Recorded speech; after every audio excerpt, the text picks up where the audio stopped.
પણ ગયા. રાજુ કરપડા એક ખેડૂત ચહેરો જેના કારણે જીત છે કે ભાજપના કારણે જીત છે? ટૂંકમાં હવે આ બધા કહેવાય ને તળપદી ભાષામાં કહું, ખેડૂતની ભાષામાં તો કલમી આંબા.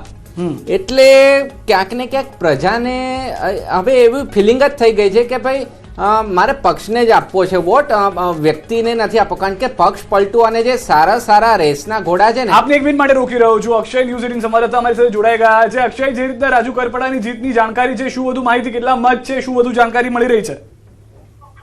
ચોક્કસથી વાત કરવામાં આવે તો સુરેન્દ્રનગર જિલ્લા પંચાયતની મૂળી બે બેઠક પરથી રાજુભાઈ કરપડા દ્વારા ઉમેદવારી નોંધાવવામાં આવી હતી. ક્યાંક ને ક્યાંક ભાજપનો જે અસંતોષ હતો આંતરિક, એને લઈને રાજુ કરપડાના જે હાર છે એના મેસેજ વાયરલ થયા હતા. પરંતુ અંતે જે મત ગણતરી પૂરી થઈ છે ત્યારબાદ જે ચિત્ર સ્પષ્ટ થયું છે, 2500 થી વધુ મતોથી રાજુ કરપડા છે વિજેતા બન્યા છે મૂળી 2 સીટ પરથી.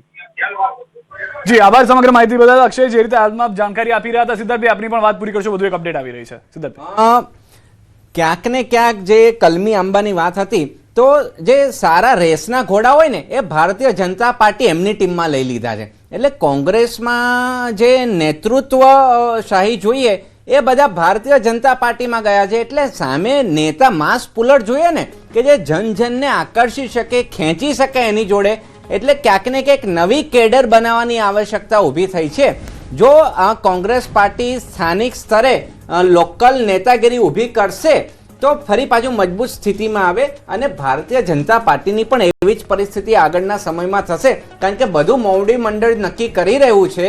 તો લોકલ નેતાગીરી જો નહીં આવે તો આવનારા 5 વર્ષ પછીની ચૂંટણીમાં જો કોંગ્રેસ આ ગેપ આઈડેન્ટિફાઈ કરીને ઇમ્પ્રુવમેન્ટ કરશે તો પરિસ્થિતિ બદલાઈ પણ શકે છે. અને જે આમ આદમી પાર્ટીએ ગયા વખતે સુરતમાં ગાબડું પાડ્યું હતું, તો એનું કારણ એ જ હતું કે ક્યાંક ને ક્યાંક ઓવર સેન્ટ્રલાઇઝેશનના કારણે આ બધી ભગાજણ માથાકૂટ થતી હોય છે. એટલે દરેક પક્ષોએ આમાં આત્મમંથન કરવાની જરૂર છે.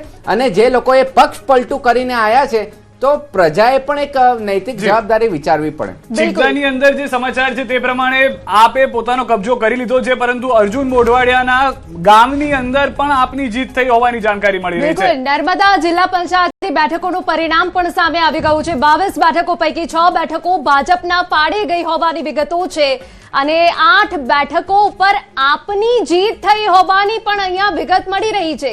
ગરુડેશ્વર જિલ્લા પંચાયત પર આપનો કબજો.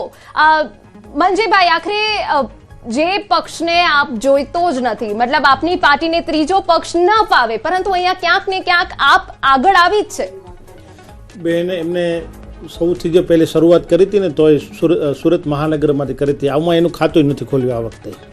એટલે આવી વિપક્ષી પાર્ટીઓ જે માત્ર ને માત્ર સમાજની અંદર અરાજકતા ફેલાવી, ખોટા સોશિયલ મીડિયાના એકાઉન્ટો ઊભા કરવી અને ગુજરાત જેવા પવિત્ર રાજ્યને કે જે ભારતનું ગ્રોથ એન્જિન છે એને બદનામ કરવું, ગુજરાતને સાંસ્કૃતિક મહત્વનો જવાબ લઈશું, પરંતુ અપડેટ આપી દઈએ. જિલ્લા પંચાયતની કોલકી બેઠક કે જેને લઈને પણ અપડેટ સામે. રાજકોટ જિલ્લા પંચાયતનું પરિણામ સામે આવી ગયું છે. રાજકોટ કે જે રાજકારણનું એપી સેન્ટર છે, કોંગ્રેસ અને આપનું ખાતું ખુલ્યું હોવાની અહીંયા વિગતો મળી રહી છે.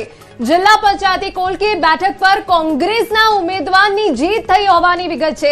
મોવિયા સીટ પર આપના ઉમેદવારની જીત થઈ છે. રાજકોટ કે જ્યાં મહાનુભાવોનું જે પ્રભુત્વ છે એટલું જ છે.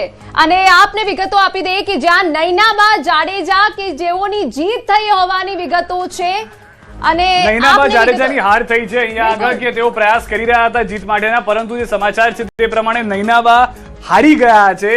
એક જંગ પણ જોવા મળ્યો હતો રીવાબા વચ્ચે અને નૈનાબા વચ્ચે, પરંતુ અત્યારના જે છે રાજકોટથી એ સમાચાર કોંગ્રેસ માટે થોડા ચિંતાજનક કે નૈનાબાની હાર થઈ છે. પ્રયાસ તેઓ છેલ્લા 5-7 વર્ષથી સતત કરી રહ્યા છે, પરંતુ રાજકોટની અંદર જે ગઢ છે માનવામાં આવતું હતું કે તેની અંદર ગાબડું પાડવું પણ એક મોટી વાત છે.